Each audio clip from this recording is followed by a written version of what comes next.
17 de la mañana. Vamos a mirar también con Lorenzo Ramírez varios temas, sobre todo uno, mirar o poner el foco alrededor de Irán e Israel. Lorenzo Ramírez, muy buenos días.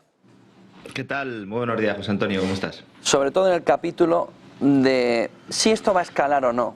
Y si no va a escalar, que el mercado lo está viendo, ¿por qué el mercado está viendo que no va a ser suficiente la escalada como para hacer daño al mercado, al movimiento de subida? ¿Qué es lo que hay detrás? ¿Qué es lo que hay oculto? En este caso, bueno, casi voy a dar una buena noticia, ¿no? Porque lo que hay oculto es precisamente una serie de elementos, de factores, que lo que nos hacen pensar algunos es que realmente, por lo menos, como decía antes Iturralde, hasta que se produzcan esas elecciones en Estados Unidos es difícil que se produzca una escalada. Es importante no perder de vista una serie de relaciones entre los protagonistas de esta nueva escalada bélica en Oriente Medio para poder analizar con relativa frialdad. Sé que esto es difícil en estos momentos, pero hay que intentarlo, no solo lo que está ocurriendo, sino también para intentar atisbar qué es lo que puede suceder en las próximas semanas. En primer lugar, hay que tener en cuenta que la respuesta de Irán a la operación de Israel en Líbano ha sido muy similar a la del pasado abril, ha sido prácticamente calcada, con el lanzamiento de misiles previo aviso a la Casa Blanca. Esto es muy importante tenerlo en cuenta porque tanto el Ministerio de Exteriores de Irán como el Departamento de Estado norteamericano han sido preguntados por esta cuestión. Ambos han negado que haya habido un contacto y están mintiendo de forma flagrante porque hay muchas informaciones con muchas fuentes. Yo he podido consultar algunas, pero vamos, es Vox Populi, tanto en prensa israelí como en prensa norteamericana, que no solo había autorización, sino que incluso pues, los periódicos israelíes plantean que la iniciativa podría haber salido de Estados Unidos. Ahora vamos a hablar de esa cuestión. Hay un pacto no escrito desde finales del año 2021, posiblemente otoño e invierno, entre la administración Biden y el régimen de los ayatolás. Alguna vez lo he mencionado de forma tangencial, hablando de mercados energéticos. ¿En qué consistía esto? Y consiste en que Irán se pueda saltar las sanciones impuestas en buena medida por Estados Unidos, sin retirarlas oficialmente, pero se le permite saltarse las sanciones. ¿Para qué? Pues entonces, para que bombeara más crudo. José Carlos Díez estaba explicando antes cómo se empieza a producir esa crisis inflacionaria, lo atribuye a la energía, yo también a la política monetaria. Sabes que ahí José Carlos y yo no estamos del todo de acuerdo, pero él sí ponía muy bien ese marco y en ese año 2021. Hay un riesgo inflacionario. La Casa Blanca teme que esa inflación, sobre todo de cara a los electores internos, le pueda pasar factura, y entonces empieza a haber mucha preocupación y hay que rebajar el precio del petróleo. Dado que Arabia Saudí no le cogía el teléfono a Joe Biden, se dirigen a Irán, en un momento además en el que China estaba gestionando un acuerdo entre Irán y Arabia Saudí para realizar infraestructuras conjuntas. Y se llega a ese pacto para reducir la presión en los mercados de hidrocarburos y para ya ayudar a reducir la inflación. Al mismo tiempo que se creaba la discordia en el seno de la OPEP, una discordia que al final ha hecho que la OPEP salte por los aires en estos momentos, con múltiples países ya saltándose a las cuotas de producción. Es decir, si Irán se salta la cuota, yo también me la salto. Y esto ha llevado finalmente a los saudíes a anunciar que ellos también van a abrir el grifo, aunque ello presione a la baja sobre el precio del barril, perdón, que es, junto a los problemas de demanda derivados de la crisis económica, antes Iturralde también los ponía un poco en la nevera, hay problemas de demanda. Otra cosa es que luego esa demanda pueda cubrirse por otros países que soliciten más hidrocarburos, pero evidentemente en Europa hay problemas de demanda. Y esto explica que el petróleo esté en los niveles actuales, esta ruptura del acuerdo del cártel. Y también el hecho de que haya otros productores, como en el caso de Estados Unidos, pero otros también, que no están en el cártel y que quieran producir más. En el caso de Estados Unidos, con la revolución del esquisto. Vemos otra vez que geopolítica y economía van de la mano. Hay otro factor que hay que tener en cuenta, y es que el gobierno de Netanyahu ha puesto mucho interés en que la opinión pública sepa que todo lo que está haciendo, todas sus acciones militares, especialmente las del Líbano y Siria, no solo tienen el beneplácito del gobierno de Estados Unidos, sino que incluso han filtrado los grandes periódicos del país, lo cual también ha tenido su reflejo en prensa norteamericana, que es incluso la Casa Blanca quien le ha animado a aumentar la presión sobre los países vecinos. Esto, a primera vista, no parece tener mucho sentido. Evidentemente estamos a la puerta de unas elecciones en Estados Unidos y el Departamento de Estado de Blinken públicamente pide la desescalada. Sin embargo, es verdad, no podemos perder de vista un hecho que introduce otro elemento desestabilizador en este cóctel que hace difícil cualquier predicción. Se está mencionando poco. ¿Quién está al cargo en la Casa Blanca? Porque en la Casa Blanca hay un vacío de poder evidente. Tenemos a un Joe Biden completamente incapaz ni siquiera de articular dos frases seguidas. Lo tienen escondido, lo tienen oculto. Una vicepresidenta que solo piensa en la contienda electoral y que cada vez que habla sin guión demuestra su falta de capacidad argumental y sobre todo un profundo y amplio desconocimiento sobre las cuestiones claves de la geopolítica y de la economía. Nunca ha habido personas tan poco preparadas al frente de la Casa Blanca. Esta madrugada la prensa israelí anunciaba, utilizando como fuente a miembros del gabinete de Netanyahu, que se están analizando diversas formas de atacar objetivos iraníes, entre ellos plataformas petrolíferas o gasísticas e incluso instalaciones nucleares. Estaba Bloomberg, como bien sabes, esta mañana insistiendo en que la Casa Blanca quería detener a Israel. Y aquí estamos viviendo un poco un circo, ¿no? Porque, al menos por el momento, los mercados no descuentan esta opción, al menos la que hace referencia a los objetivos energéticos. Precisamente porque Estados Unidos sería uno de los perjudicados. Porque afectaría a los hogares norteamericanos que verían cómo se dispara el precio del combustible a las puertas de las elecciones. Que vería cómo la Reserva Federal a lo mejor no puede seguir realizando esas bajadas de tipos de interés si hay un componente inflacionario del petróleo importante. Con lo cual Estados Unidos no está interesado en que se produzcan estos ataques. Por eso Israel no los ha hecho todavía. ¿Los puede hacer? Sí, porque hay un componente también aquí personal y de huida hacia adelante de Netanyahu. Otra de las posibilidades que se mencionan en algunos informes de inteligencia, que han servido también de base para elaborar informes de bancos de inversión, que tú bien sabes ya que desde ayer por la mañana estaban planteando esta idea, es que Irán pudiera destruir sus propias refinerías, que es otra amenaza que no es muy creíble, porque el régimen de los ayatolás necesita la venta de crudo para impulsar su economía y también para lograr divisas extranjeras. No en dólares a lo mejor, pero sí en yuanes, sí en otras divisas. Entonces, desde un punto de vista puramente físico, no ha cambiado nada en el mundo del petróleo. El crudo de Oriente Medio fluye sin obstáculos hacia la economía mundial. El estrecho de Hormuz, el punto de estrangulamiento energético más importante del mundo, sigue abierto a la navegación. Y este es el otro elemento fundamental. Paso clave para la salida no solo del petróleo iraní a los mercados internacionales, sino también del crudo del Golfo Pérsico. ¿Es posible que haya algún tipo de problema, de que haya algún tipo de corte de embargo parcial? Es posible. Y es verdad que aunque sea temporal, esto puede crear retrasos sustanciales en el suministro, aumentar los costes del transporte, incrementar los precios mundiales de la energía, riesgo inflacionario que, como te planteaba antes, afectaría a la política monetaria no solo de la Reserva Federal, sino también del Banco Central Europeo, y veríamos qué pasa con esa bajada de tipos. Entonces, a menos que Israel e Irán se lancen a ataques que vayan interrumpiendo flujos de petróleo, la OPEP, con Rusia, la OPEP Plus tiene capacidad de producción de sobra para controlar el repunte de los precios.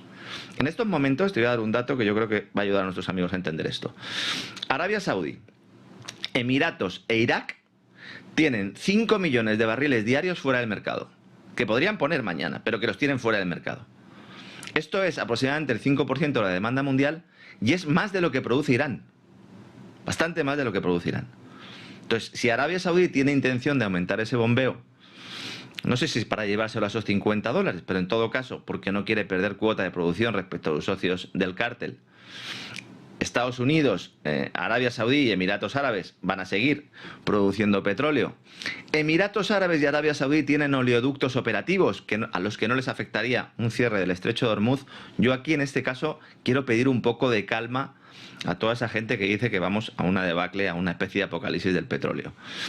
Y luego, quizás lo más relevante para que Irán, de momento, insisto, porque estamos en una guerra y esto es muy complicado, un interés que no tiene por bloquear el estrecho de Hormuz, es que esto afectaría ¿a quién? A China y a la India. Y si tú bloqueas el estrecho de Hormuz, bloqueas las ventas de hidrocarburos iraníes a China y a India, que precisamente son dos de sus principales clientes. Lo cual evidentemente supone un gran incentivo para que Irán se abstenga de utilizar esta herramienta para presionar a Occidente. ¿Esto quiere decir que no va a haber presiones a Occidente? No, porque de hecho se va a utilizar el gas como arma. Están los almacenes llenos, pero ya The Economist planteaba hace unos cuantos días que podía haber problemas de suministro, sobre todo porque Asia tiene garantizados los contratos a largo plazo, Europa no, y podría comprar al contado, ese mercado spot que, como bien sabes, es profundamente inflacionario. Y de hecho, la reunión que mantienen representantes del gobierno iraní y de Rusia la misma noche en la que se produjo el lanzamiento de misiles contra Tel Aviv, tuvo una agenda variada, pero el tema estrella era posibles bloqueos comerciales que pondrían estos países a Occidente, siempre claro con el beneplácito chino, y el gas fue uno de los aspectos mencionados. Todo este panorama nos plantea un difícil equilibrio de fuerzas, de relaciones geopolíticas, de relaciones económicas, unidas por delicados cordones que pueden romperse si alguno de los contendientes no tiene la cabeza fría. Por eso Irán no ha respondido de forma masiva a la ofensiva de Israel, ni en abril ni ahora. Por eso el ataque ha sido relativamente moderado. Por eso no hay bajas civiles. No porque sea un fracaso, porque ha generado bastantes bajas, al menos en materia de infraestructuras. Hoy también conocíamos algunos datos al respecto. Como pasó en abril, el gobierno de Netanyahu oculta buena parte de los daños producidos. Evidentemente estamos en una guerra y la información es la primera prisionera en estos casos. No se deja acceder a determinados periodistas israelíes a algunas zonas, pero no hay muertos, no hay civiles, lo cual permite al gobierno iraní, bueno, ha habido 2 muertos palestinos y alguna baja más, pero que no hay muertos civiles, lo cual permite al gobierno iraní contentar a quienes le reclaman una respuesta, que ya hay críticas por parte de la población iraní que piden a su gobierno pues, una mayor firmeza, mientras que los países occidentales que apoyan a Israel se jactan de la incapacidad de Irán para hacer más daño. Aquí hay un acuerdo bajo la mesa. ¿Puede durar mucho tiempo? No lo sabemos. ¿Por qué? Porque es una dicotomía diabólica y peligrosa que puede hacer estallar una guerra total, incluso con armamento nuclear, que es la gran amenaza que Dios no lo quiere se cierne sobre nuestras cabezas, José Antonio. Japón es otro de los elementos que empieza a aparecer como de preocupación alrededor de las estrategias de los bancos centrales. ¿Qué puede estar sucediendo alrededor de la economía japonesa que tanto esté tensionando a una parte de la economía? Yo llevo meses destacando esto porque evidentemente con todos los temas que hay sobre la mesa parece una cuestión lejana, pero junto con la crisis de Oriente Medio, el país nipón en estos momentos es el gran quebradero de cabeza para el Tesoro de Estados Unidos, porque no podemos olvidar que Japón es el mayor acreedor del país norteamericano, por encima de China, que en los últimos tiempos ha vendido buena parte de los bonos del Tesoro que tenía, en buena parte para comprar oro, para reforzar ese yuan en el marco de ese proceso de desdolarización iniciado después del bloqueo occidental de las reservas del Banco Central de Rusia. Es muy posible que Japón en algún momento se nos pueda presentar como un cisne negro, pero claro, en la obra de Taleb el cisne negro era cisne negro porque no sabíamos que iba a aparecer. En este caso es un cisne blanco porque está dando muchos síntomas. Y al que se le puede culpar de la próxima recesión, aunque sea de forma tangencial, sobre todo si el nuevo primer ministro cumple su promesa de reforzar el yen y modificar la política monetaria ultralaxa que ha llevado Japón en los últimos 30 años. Se habla mucho del Abenomics. El Abenomics es prácticamente lo mismo que se hacía antes. Lo que pasa es que pues, desde un punto de vista propagandístico y publicitario estaba muy bien decirlo del Abenomics. No hay otro modelo que no sea inyectar deuda en la economía de forma temeraria y de forma continua. Y esta promesa de acabar con esta política monetaria ultralaxa está provocando liquidaciones de activos en el país. Hubo un lunes negro en la jornada bursátiles, lo estuvisteis contando en el programa, que se suman a las turbulencias que observamos ya el pasado junio, cuando ya se puso de manifiesto que el siguiente problema para el Tesoro de Estados Unidos, muy por encima del tema de la desaceleración del PIB de Estados Unidos, o muy por encima de qué hace la Reserva Federal con los tipos, y muy por encima también de lo que puede hacer China con sus bonos, el principal problema es la necesidad de Japón de deshacerse de buena parte de esos bonos para respaldar a su divisa, el yen. Y si ahora el primer ministro quiere reforzar el yen, esa va a ser una de las principales medidas. No olvides aquel viaje de Janet Yellen a Japón, que aquí también estuvimos analizando en profundidad. Tenemos un país que, no olvidemos, a todos los efectos es un protectorado de Estados Unidos y es uno de los actores que quiere usar Washington para su contienda con China. Lo quiere utilizar como ariete. Un problema añadido, y es que China y Japón tienen acuerdos comerciales.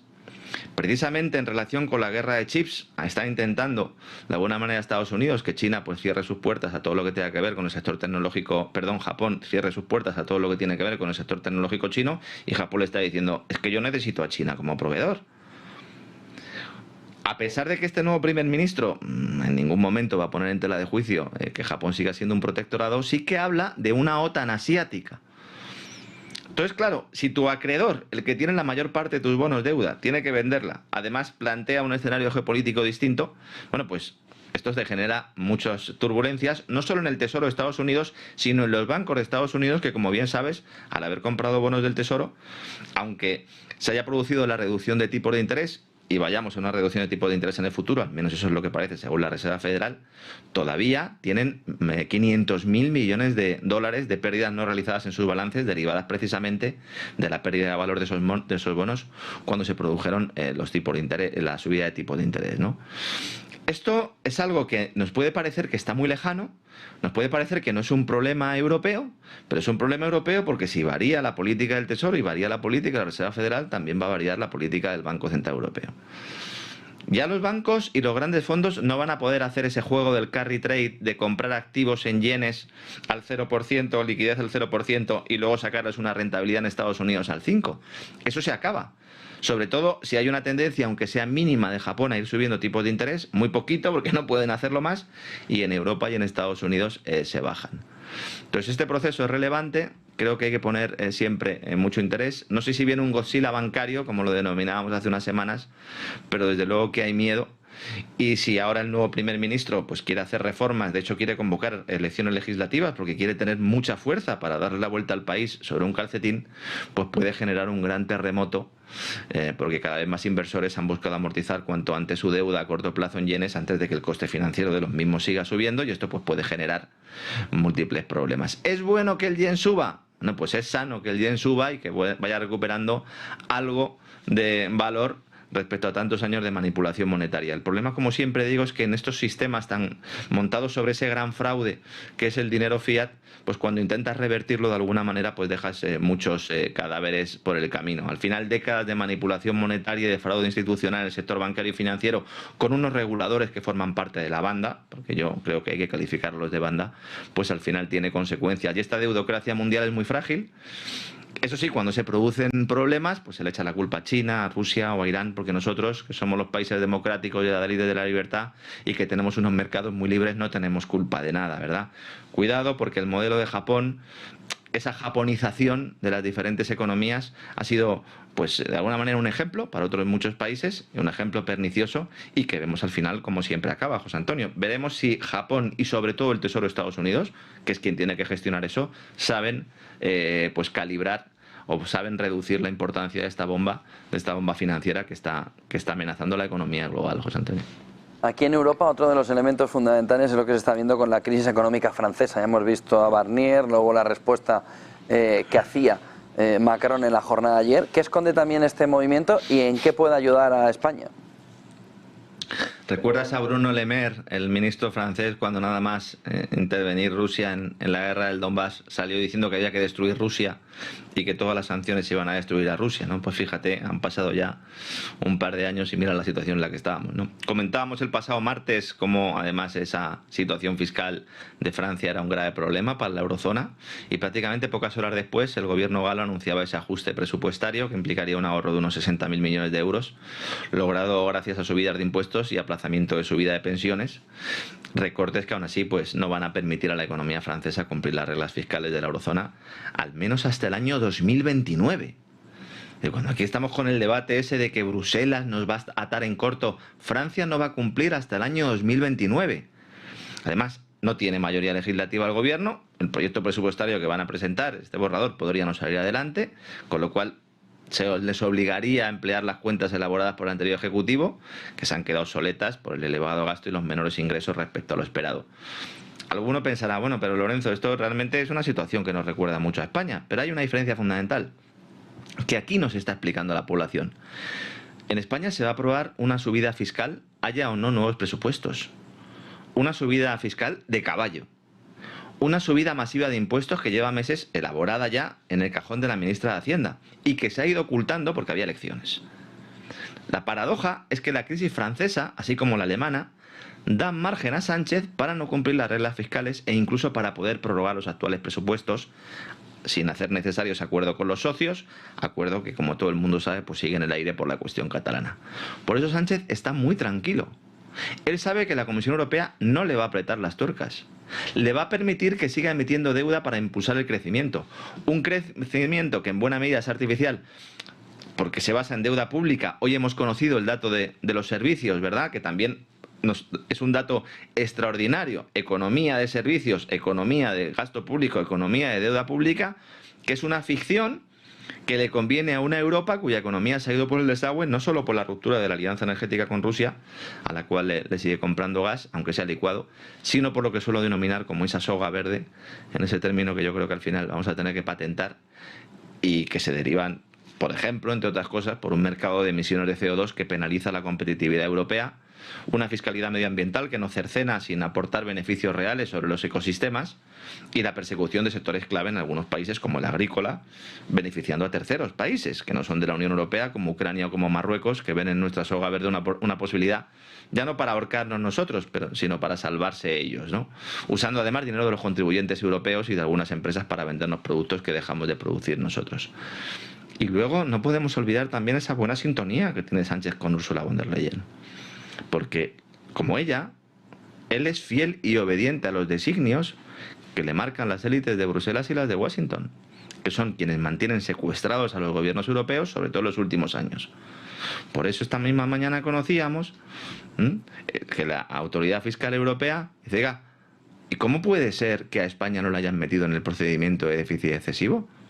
¿Cómo puede ser que no se le abra procedimiento sancionador si supera el límite del 3% del PIB en déficit en el que están otros que sí han sido incluidos en la lista, como por ejemplo Francia, como por ejemplo Italia o Hungría? Dice, oiga, es que hay falta de coherencia y discrecionalidad, evidentemente, porque la Comisión Europea tiene muy claras sus prioridades, que no pasan por la disciplina fiscal, sino por aumentar la deuda con los eurobonos que permitan inyectar dinero del futuro en las cuentas de las grandes empresas, que es al fin y al cabo lo que implica el plan Draghi. Antes José Carlos Rodríguez hacía un análisis muy interesante planteando cómo buena parte de ese dinero público que puede alumbrar el plan Draghi podría acabar en las pymes europeas. Este no es el objetivo en ningún caso del plan Draghi. El plan Draghi es acabar con las pymes europeas. Es beneficiar a las grandes corporaciones que ya están siendo rescatadas con dinero del Banco Central Europeo para hacer campeones nacionales. Es el fin de la competencia en la Unión Europea. Es un modelo que quiere imitar al chino sin tener las facultades, las propiedades, ni siquiera los suministros y los recursos que tiene China. Entonces, evidentemente, a mi juicio, está condenado al fracaso, José Antonio. Un tema más que está afectando mucho y que está preocupando a una parte de la población de una manera importante es lo que está sucediendo con esas expropiaciones privadas de las promotoras renovables a los agricultores. ¿Qué está pasando con esa economía verde y cuáles están siendo las consecuencias que están teniendo? Bueno, lamentablemente esto es algo que está preocupando mucho a los que lo están viendo en primera línea, porque también a la gran opinión pública se le está hurtando la información y es otro escándalo que está siendo silenciado por los grandes medios de comunicación porque beneficia a fondos de inversión internacionales, a políticos que se han pasado a la empresa privada, que muchos de ellos están en el consejo de administración de estas promotoras. No hablo de las grandes energéticas, que también. Estoy hablando de promotoras que están pegando el pelotazo utilizando la nueva reforma normativa de hace ya unos años que les permite expropiar, que esto es tremendo, ¿no? Que una empresa privada expropia a un particular, pues está sucediendo, bancos y empresas de energía que aprovechan la fibra renovable, como decías, para hacer negocio saltándose los principios elementales del derecho, aunque esta violación sea legal según nuestro ordenamiento jurídico actual. Ese es el gran problema de esto. Es legal lo que están haciendo. En anteriores ocasiones he planteado este problema. Se está produciendo una connivencia entre administraciones públicas y promotores de renovables para permitir esa expropiación forzosa de terrenos, en buena parte de agricultores y ganaderos, usando el criterio de que esos suelos son de utilidad pública para ser destinados a parques fotovoltaicos de aerogeneradores. Entonces, el mecanismo es muy sencillo. Yo creo una empresa, en muchos casos simplemente metiendo los 3.000 euros de capital social. Empiezo a intentar convencer a los propietarios para que me vendan. Si no me quieren vender, les empiezo a chantajear, mandándoles correos electrónicos, mandándoles cartas, diciendo, oye, que voy a solicitar que esto sea expropiable, que voy a solicitar que esto sea de utilidad pública. Y todos aquellos que no pasan por el aro, y algunos que pasan por el aro también, porque al final es mejor una expropiación, pagan menos de lo que pagarían si hay un acuerdo comercial entre ambas partes, pues solo hace falta leerse los boletines oficiales del Estado, los boletines oficiales de las comunidades autónomas, para ver cómo continuamente se están reclamando nuevas peticiones de utilidad pública para poder expropiar de forma indiscriminada. Antaño, la expansión de este sector se hacía a golpe de talonario. Todos hemos conocido ayuntamientos, bueno, algunos alcaldes han acabado en la cárcel, porque se pagaban grandes sumas a los propietarios y en no pocas ocasiones directamente se sobornaba a políticos locales, comisiones ilegales, etcétera, etcétera. Sin embargo, ahora se hace de forma legal y más barata. desde que la ley española reconoció los parques de energía renovable como instalaciones de utilidad pública. Condición que hay que rubricar ante el Estado. Esto permite a los compradores pagar menos por los suelos, creando un negocio inmenso, una cultura del pelotazo, que como digo ha motivado la creación de empresas que logran estos terrenos y luego los revenden a las grandes energéticas. ¿Y las grandes energéticas por qué quieren estos terrenos? Para poner plantas fotovoltaicas, plantas eólicas, no ya solo para producir energía, porque hay una sobredimensión, antes también hablabais de que hasta que realmente pues no haya un almacenamiento, una tecnología de almacenamiento de energía, no tiene sentido seguir por lo menos expandiendo la oferta de energías renovables, sino porque así pueden presumir de generar electricidad sin emisiones de CO2.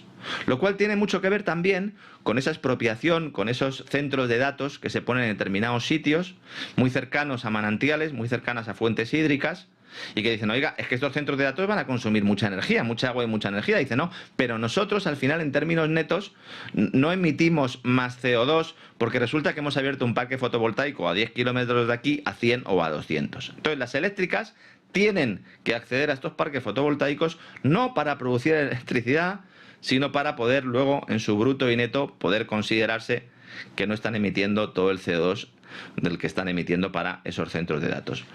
Este proceso podría ser limpio, pero no es limpio. Incluye en muchas ocasiones chantajes y amenazas a los que no quieren vender, como en las películas estas del oeste, ¿verdad? Que había siempre uno que no quería vender y al final había que llevar a los pistoleros. Y todo esto se ha hecho con la colaboración de políticos locales, autonómicos. Ha sido dirigido por Teresa Rivera, que ahora pasa a la cúpula de la Comisión Europea y que puede llevarse un revés judicial si sale adelante una denuncia ante el Tribunal de Justicia de la Unión Europea de una asociación que lleva años pleiteando contra un proyecto de parque eólico en Galicia. Porque es que además de todo esto que estoy contando, resulta que muchos de estos proyectos no presentan los informes pertinentes, los informes de impacto ambiental. Y aquí tenemos otra cuestión. ¿Realmente los parques fotovoltaicos y los parques de aerogeneradores no atentan contra el medio ambiente? Si no atentan contra el medio ambiente, ¿por qué se ocultan los informes de impacto ambiental cuando se hacen? Porque en muchas ocasiones ni siquiera se hacen. Porque muchos de estos proyectos carecen de los informes de impacto para ocultar precisamente que no son tan neutros sobre los ecosistemas. Y se hurtan a los afectados los obligatorios informes sectoriales en materia de agua, en materia de bosques, en materia de patrimonio cultural, natural, el impacto que puede tener sobre el turismo en determinada región, sobre la salud, no solo de los animales, sino de los propios vecinos, sobre la seguridad aérea.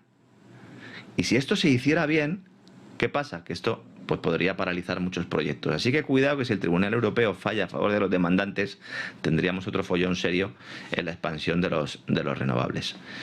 Yo no me voy a cansar de decirlo. Habrá un momento en el que tengamos la tecnología de acumulación, la tecnología de baterías disponible y entonces la cosa cambiará. Pero hasta entonces, la sobrecapacidad renovable en España es suicida. El gobierno quiere disparar aún más esa capacidad. Estamos hablando de multiplicar por 7 la capacidad solar en una década. Ya digo que hay sobrecapacidad, pues la quieren multiplicar por 7. La eólica más o menos la quieren duplicar. La oferta en estos momentos de energía eléctrica generada con renovables duplica la demanda. ¿Por qué se hace esto? Pues porque así se justifican inversiones que no son necesarias y cuando se equivocan no sufren las consecuencias quienes han adoptado estas decisiones. ¿Y por qué se promueven estas inversiones? Pues porque se está inflando un sector de forma artificial para beneficiar a determinados fondos de inversión y políticos que dan el pelotazo y además obligan a crear demanda eléctrica masiva.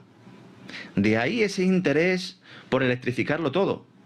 Es que las renovables cuando están a plena capacidad necesitan tener demanda. Estupendo. Y cuando no están a plena capacidad, ¿qué pasa? ¿Qué ocurre? Pues que tienes apagones, que tienes problemas de suministro y por eso, pasada primavera, Red Eléctrica Española tuvo que cortar la electricidad a grandes industrias en ese sistema, en ese mecanismo nuevo que han creado, en el cual uno se apunta para que te corten a ti la luz cuando no llega para todo el sistema. Esto es de país tercermundista. En cuanto no tienes reserva hidráulica, si no tienes potencia nuclear, el carbón ha desaparecido, ¿cómo respaldas? No hay manera de respaldar. ¿Y qué pasa si sigues incrementando esa demanda eléctrica? Pues que cada vez vamos a tener más problemas de suministros. Y esto no es un problema solo español, sino europeo. Porque también hay un problema de redes. Había un informe de hace unos días de Standard & Poor's que planteaba que hay un desacoplamiento entre la inversión en renovables y las redes de transporte, porque nosotros ponemos muchas plantas, pero luego la electricidad hay que llevarla a los sitios. Y esto provoca congestiones, provoca cuellos de botella, provoca restricciones, y España es líder en esto, en estos cuellos de botella. Claro, que Standard & Poor's lo que nos dice es que tenemos que poner 700.000 millones de euros de inversión. Claro, será por dinero, ¿no, José Antonio? Emitimos eurobonos y a otra cosa, mariposa, ¿no? Todo esto hay que tenerlo en cuenta. Yo siempre he dicho que las renovables son muy útiles, que España tiene una oportunidad. Ya la hemos pagado con creces, ¿no? A través de las primas, a través de las subvenciones, a través de la factura. Es momento de empezar a recuperar. No nos volvamos locos. Una vez que la tecnología de almacenamiento esté bien desarrollada, sobre todo de forma masiva, pues tendremos una oportunidad. Hasta entonces, yo creo que es mejor ser un poco cauto y no lanzar campanas al vuelo. Claro que eso haría que algunos pues dejen de ganar su dinerito, José Antonio. Pues yo creo que ha quedado muy claro, era una fotografía importante. Yo creo que ahí al final pues lo pagará el ciudadano, como siempre. No hay otra. Lo pagamos 3 veces, ¿no? Porque lo pagamos en impuestos, en factura y luego también en inflación derivada, claro, de esa deuda, claro, evidentemente. Gracias, Lorenzo, por toda esa fotografía. Buen día, buen negocio. Igualmente, un abrazo, José Antonio. 10:38 de la mañana, en una mañana